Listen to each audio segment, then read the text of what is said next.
Yuhu! Hello mga kakigwa, kamusta mo tanan? So nakatakaroon diri sa atong small farm. Makita ninyo na ako'y mga gipagtanom din ng mga Madre de Agua at the same time na ako'y mga gipang bagging. So medyo taas ang cutting na ko ana. So muna ni akong nahuman karon nga gibaging gaina.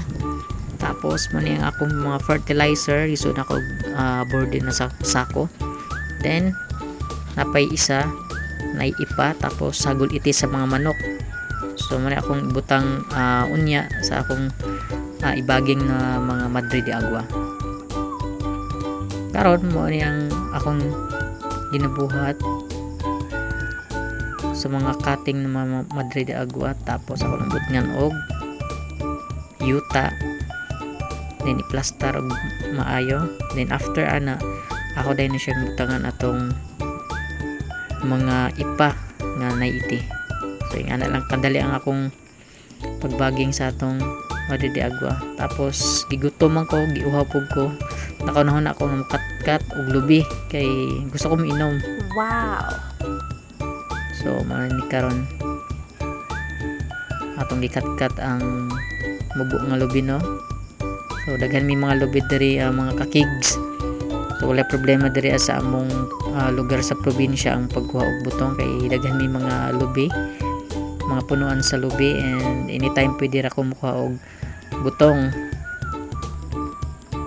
Dili na nato ni dugayon mga kakigs no. So ato na ning buakon para pakainom na taog sabaw kung makaon taw sa unod sa butong.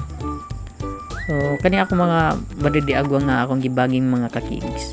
Usa ni sa akong ginakuhaan nga source of income sa karon pandungag sa mga gastos sa matag adlaw. Sa panahon gud nato karon mga kakigwa, kinahanglan gid nato mo diskarte aron makita og another source of income para dungag-dungag sa mga gastuso nato matag adlaw. Mo nang ginaingon nga kinahanglan nato maningkamot para pag-abot sa panahon dili na ta maglisod sa atong kahimtang.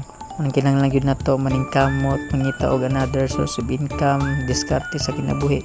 Kay diri sa probinsya mga kakigwa, basta kugihan lang ka diri, madiskarte lang ka, okay na kaayo, okay na kay ang pamuyo. Unang ayaw gyud og sugot na diha lang taman ang dagan sa imong kinabuhi. Kay tanan nga na-value diri sa kalibutan, kinahanglan gyud nato pagtrabahoan. So maora to mga kakigs, ayaw mo kalimot sa pag-share, sa pag-like o pag-comment na ning video. I hope na inspired ta mo kadali sa short video na akong gibuhat. So thank you, support na tong mga small content creator para moangat ang ilang page. So mara to, thank you, God bless you all, bye bye.